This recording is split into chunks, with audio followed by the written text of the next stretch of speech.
వరంగల్, ఖమ్మం, నల్గొండ ఉపాధ్యాయ శాసన మండలి నియోజకవర్గ సభ్యుడిగా మరి ఈరోజు ప్రమాణ స్వీకారం చేసిన సందర్భంగా మరి నియోజకవర్గంలోని ఉపాధ్యాయ అధ్యాపక మిత్రులందరికీ నా కృతజ్ఞతలు తెలియజేస్తూ మరి రాబోయే 6 సంవత్సరాలు మీరు కోరుకున్న విధంగా మీ మనోభావాలకు అనుగుణంగా మరి విద్యారంగ సమస్యలను శాసన మండలిలో వినిపిస్తూ ప్రభుత్వానికి సరైన సూచనలు ఇస్తూ రాబోయే రోజుల్లో ఉపాధ్యాయ మరియు అధ్యాపక విద్యారంగ సమస్యలన్నీ పరిష్కారం అయ్యే విధంగా ప్రభుత్వంతో మాట్లాడి సమస్యల పరిష్కారం అంతా జరపడానికి కృషి చేస్తా అని చెప్పి సందర్భంగా తెలియజేస్తూ మరి రాబోయే రోజుల్లో మరి ప్రభుత్వం మేనిఫెస్టోలో పెట్టిన విధంగా సిపిఎస్ విధానాన్ని రద్దు చేయడంలో కానీ అదేవిధంగా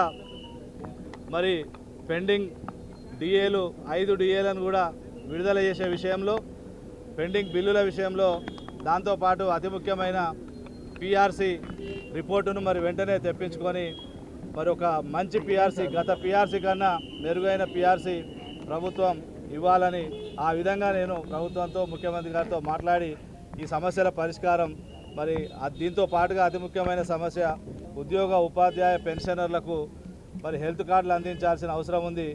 మరి ఈ 3 ప్రధాన సమస్యలపై త్వరలోనే ముఖ్యమంత్రి గారిని కలిసి సమస్యల పరిష్కారానికి కృషి చేస్తానని చెప్పి తెలియజేస్తూ మరొకసారి మరి వరంగల్, ఖమ్మం, నల్గొండ 3 ఉమ్మడి జిల్లాల పరిధిలోని ఉపాధ్యాయ అధ్యాపక మిత్రులందరికీ పేరు పేరున నమస్కారాలు తెలియజేస్తూ ముగిస్తున్నా.